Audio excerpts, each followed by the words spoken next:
देखिए 16 नंबर प्रश्न पर ध्यान दीजिए।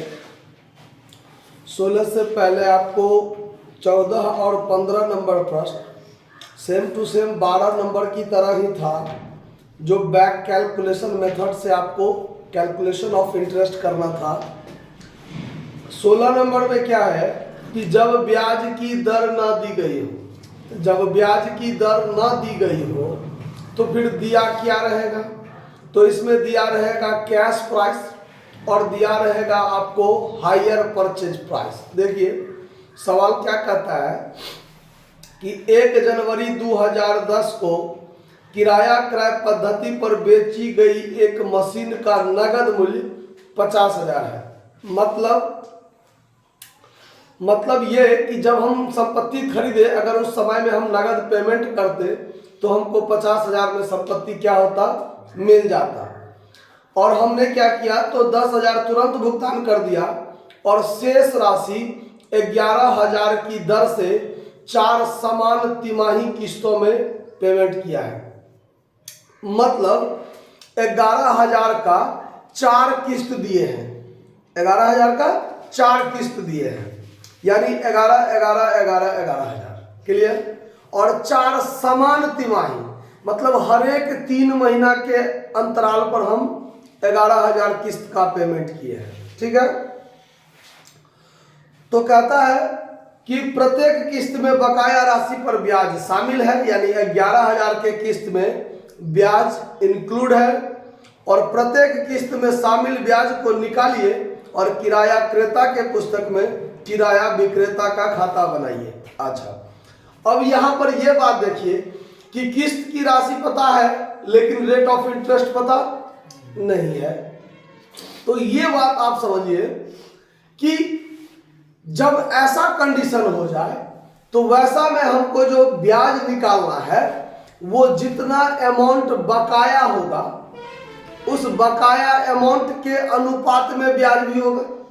जितना अमाउंट हर एक किस्त के समय बाकी है तो हर एक किस्त में जो ब्याज होगा, जितना अमाउंट बाकी है उसी अमाउंट के अनुपात में ना ब्याज भी शामिल होगा। आया बात समझ में? तो इस कंडीशन में जब आपको निकालना पड़ेगा तो ऐसे में 2 तरह के कंडीशन बनते हैं।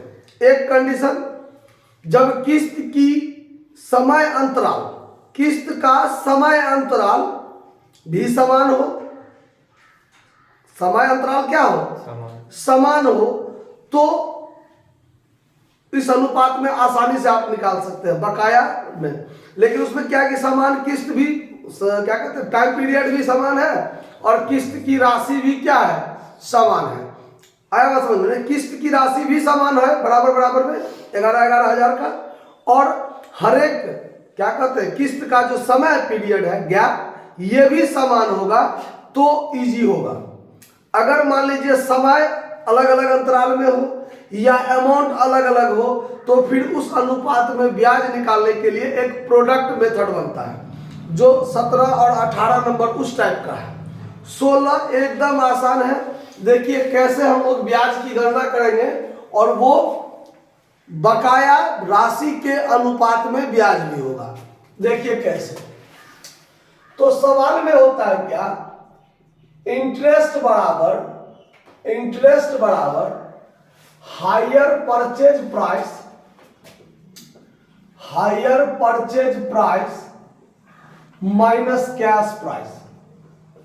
तो हायर परचेज प्राइस में क्या होता है कि कैश प्राइस और इंटरेस्ट दोनों क्या होता है, शामिल होता है। तो इंटरेस्ट बराबर जब हम निकालेंगे तो हायर परचेज प्राइस में से कैश प्राइस क्या कर देंगे, घटा देंगे। तो आपका हायर परचेज प्राइस कितना है उस पर समझिए। 10,000 डाउन पेमेंट है और 11,000 का 4 किस्त है, तो 11 चौक 44,000 और 10,000 डाउन पेमेंट तो 54,000। तो हायर परचेज प्राइस हो गया आपका 54,000 और आपका कैश प्राइस है 50,000। तो दोनों का जो अंतर होगा वो 4,000 क्या होगा, आपका ब्याज होगा, यानी 4,000 इंटरेस्ट। अब हर एक किस्त में कितना कितना ब्याज शामिल है ये निकालना है। तो उसके लिए देखिए एक टेबल बनाएंगे हम लोग, कैलकुलेशन ऑफ, देखिए तो अभी तक देखिए आप कि इंटरेस्ट बराबर हायर परचेज प्राइस जो कि डाउन पेमेंट और 4 किस्त 44,000 मिलाकर 54,000 का हुआ और 50,000 कैश प्राइस है। तो अंतर की राशि क्या है? ब्याज। अब ये ब्याज जो होगा वो ब्याज जो किस्त में शामिल होगा वो जितना रुपया बाकी है और जो टाइम पीरियड है, क्योंकि इंटरेस्ट जो लगता है वो 2 चीजों के आधार पर, रुपया कितना बाकी है और कितने समय का ब्याज लग रहा है। तो सवाल में देखिए कि रुपया का जो अंतराल है, रुपया पेमेंट करने का जो अंतराल है वो अंतराल भी सम है, यानी 4 तिमाही किस्त में है तो हर एक 3 महीना पर एक किस्त पेमेंट हो रहा है और किस्त की राशि भी बराबर है, 11,000 का किस्त है। मतलब रुपया भी समान है, किस्त और समय का जो अंतराल है वो भी समान है। तो ब्याज जो लगेगा, ब्याज जो शामिल होगा इंस्टॉलमेंट में, वो जितना रुपया बाकी होता है, ड्यू होता है, उसके अनुपात में ब्याज भी लगेगा। ठीक है, तो अब कैलकुलेशन ऑफ इंटरेस्ट जो आप देखिएगा, कैलकुलेशन ऑफ इंटरेस्ट वो देखिए कैसे बनेगा। अब इसके लिए हम एक टेबल बनाते हैं, एक टेबल बनाते हैं। इस टेबल में क्या सब लिखते हैं वो देखिए। Number of installment, number of installment यानी किस इंस्टॉलमेंट के टाइम में कितना ड्यू अमाउंट है, कितना ड्यू अमाउंट है, उस आधार पर आपका इंटरेस्ट क्या होगा और आपका जो इंस्टॉलमेंट है उसमें से जब इंटरेस्ट को घटाइएगा तो बराबर आपका कैश प्राइस होगा। ठीक है, तो सवाल में आपको 4 किस्त का चर्चा है, चूंकि 3-3 महीना के आधार पर 4 किस्त का पेमेंट होता है। तो यहां पर हम 4 किस्त के लिए कॉलम बना लिए।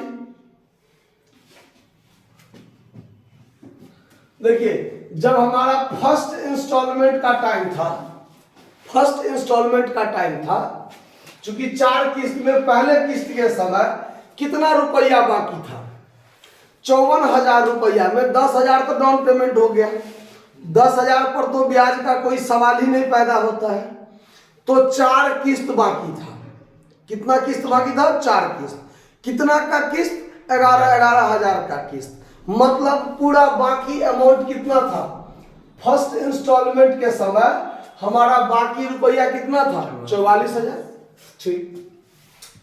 सेकेंड इंस्टॉलमेंट के समय जब फर्स्ट इंस्टॉलमेंट हम 11,000 दे दिए होंगे, बात पर ध्यान दे रहे हैं, जब फर्स्ट इंस्टॉलमेंट के समय 11,000 हम दे दिए होंगे तो सेकेंड इंस्टॉलमेंट के समय हमारा बाकी अमाउंट कितना बचेगा? 33,000 बचा होगा। फिर जब हम थर्ड इंस्टॉलमेंट का पेमेंट करते उस समय में सेकेंड इंस्टॉलमेंट वाला जब हम 11,000 दे देते तो फिर हमारा बाकी अमाउंट कितना बचता? 22,000 बचता। और फिर जब हम फोर्थ इंस्टॉलमेंट का टाइम था मेरा, उस समय में थर्ड वाला फिर 11,000 हम दे दिए होंगे तो हमारा बाकी अमाउंट कितना बचा होगा? ये बात समझ में आया सबको?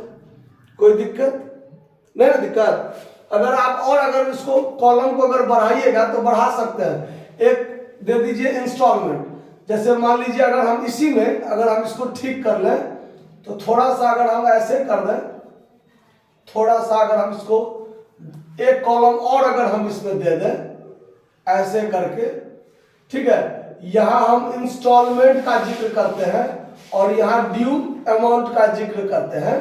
तो फर्स्ट इंस्टॉलमेंट आपका 11,000 का है और उस समय में आपका ड्यू अमाउंट कितना था? 14,000 था। जब हम कितना बोल दिए? 14 बोल दिए। हाँ, 44,000। चलिए कोई बात नहीं। फर्स्ट इंस्टॉलमेंट जब हम 11,000 का दिए उस समय में हमारा बाकी अमाउंट कितना था? 44,000। फिर सेकेंड इंस्टॉलमेंट के समय जब हम 11,000 दिए तो हमारा ड्यू अमाउंट ये 11,000 देने के बाद कितना बचा होगा? 33,000। फिर थर्ड इंस्टॉलमेंट के समय जब 11,000 का हम किस्त दिए हैं, लेकिन उस समय में हमारा ड्यू अमाउंट ये देने के बाद कितना बचा होगा? 22,000। और फिर चौथा किस्त जब हम 11,000 का दिए उस समय में ये वाला देने के बाद हमारा ड्यू अमाउंट कितना होगा? 11,000। क्लियर बात? अब देखिए, अगर हम इसमें भी एक कॉलम अगर हम और बढ़ा दें, यानी इसका हम रेशियो अगर बनाए, रेशियो, तो अगर इस सेम चीज से अगर हम काटेंगे तो 11 का 11, 11 दूनी 22, 11 या 33, 11 चौक 44, 44,000, 33,000, 22,000 और 11,000 का जो हम अनुपात लगाएंगे वो अनुपात 4, 3, 2, 1 होगा कि नहीं होगा? है? और अब हम इंटरेस्ट को जब हम बांटेंगे तो कैसे बांटते हैं? 4,000 का ब्याज गुने 4 बटा 4, 3, 7, 2, 9, 1, 10। यहाँ 10 से क्या कर देंगे? भाग दे देंगे। तो इससे इसमें भाग दे देंगे तो हमारा इंटरेस्ट कितना निकला? 1,600। और हमारा जो इंस्टॉलमेंट है 11,000 उसमें 1,600 ब्याज का है, तो बाकी जो होगा कितना? 9,400 होगा। वो हमारा क्या होगा? Cash price. उसके बाद फिर जब इसके टाइम में आएंगे तो टोटल ब्याज तो 4,000 है। 4,000 गुने फिर 3 बटा 10 अनुपात में आप बांटते हैं तो ऐसे नहीं बांटते हैं। तो फिर ई 0 से ई 0 कट गया, ब्याज निकला 1,200। फिर आपका इंस्टॉलमेंट है 11,000, उसमें से 1,200 ब्याज का घट जाएगा, तो यहाँ कितना बचेगा? 9,800। फिर जब तीसरे किस्त का समय आएगा तो 4,000 गुने 2 बटा 10 कीजिएगा, ये कट जाएगा तो ब्याज कितना? 800। 11,000 में से 800 ब्याज का घटेगा तो 10,200 बचेगा। और फिर फोर्थ इंस्टॉलमेंट के टाइम पर 4,000 गुने 1 बटा 10 कीजिए तो 400 ब्याज होगा। 11,000 के किस्त में 400 ब्याज का शामिल होगा तो 10,000 कितना होगा? 600। ये चीज समझ में आया कैसे हुआ? सो मतलब हर एक किस्त के समय जितना रुपया बाकी था उसके अनुपात में ये जो अनुपात लगा है, इस 4,000 का ब्याज, ये 4,000 ब्याज तो सब मिलाकर शामिल है ना, चारों किस्त में मिलाकर ना 4,000 ब्याज शामिल है। तो किस किस्त में कितना ब्याज होगा, किस किस्त में कितना ब्याज होगा, वो जितना रुपया बाकी है उसके अनुपात में इस 4,000 को बांट दीजिए, सबका ब्याज अलग अलग आ गया। अब यहाँ पर ये तो ब्याज का निकल गया। अगर एक कॉलम यहाँ हम लिख देते हैं कि हम डाउन पेमेंट कितना किए थे? 10,000। तो ई पांचों को आप जोड़ दीजिए तो आपका जो कैश प्राइस हो जाएगा वो यहाँ पर जोड़ के 50,000 स्वतः हो जाएगा। ये कैश प्राइस को जोड़ के 50,000 आपको हो जाएगा। आया बात समझ में? अब देखिए, अब सवाल में कुछ है ही नहीं, कहता है कि परचेजर के पुस्तक में वेंडर का खाता खोलिए।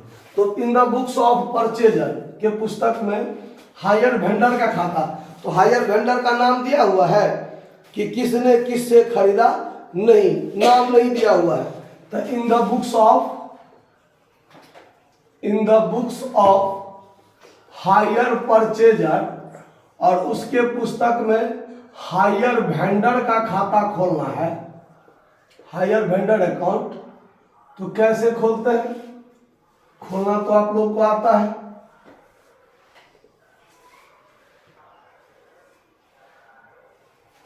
देखिए, debit credit, date particular amount आप लोग खुद मेंशन कर लीजिएगा। तब परचेजर के पुस्तक में जो वेंडर का खाता खोलते हैं, तब परचेजर के लिए वेंडर क्या है? देनदार, लेनदार। परचेजर के लिए वेंडर क्या है? लेनदार। तो क्रेडिट साइड से खाता खुलेगा।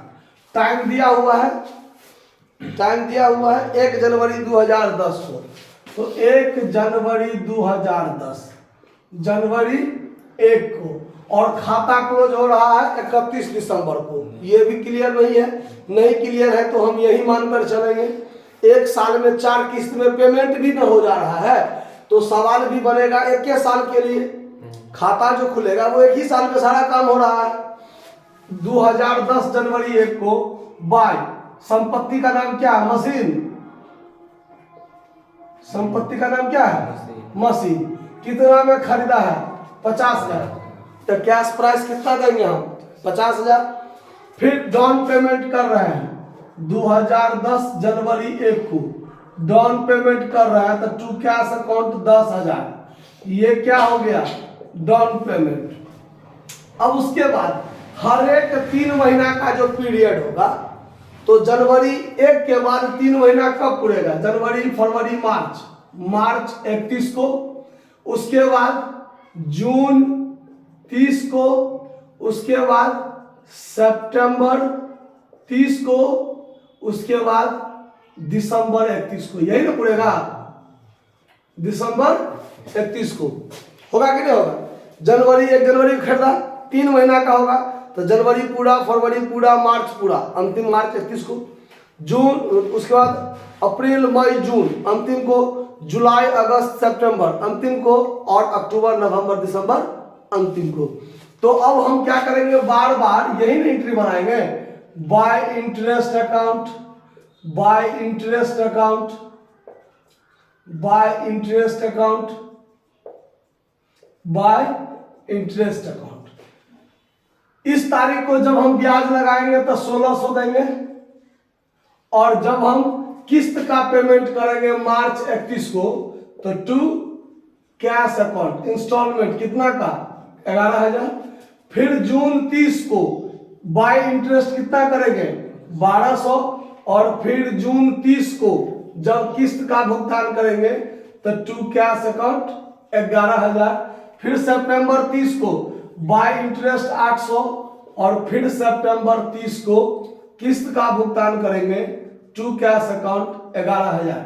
फिर दिसंबर 31 को बाय इंटरेस्ट अकाउंट 400, और फिर दिसंबर 31 को किस्त का पेमेंट करेंगे 11,000।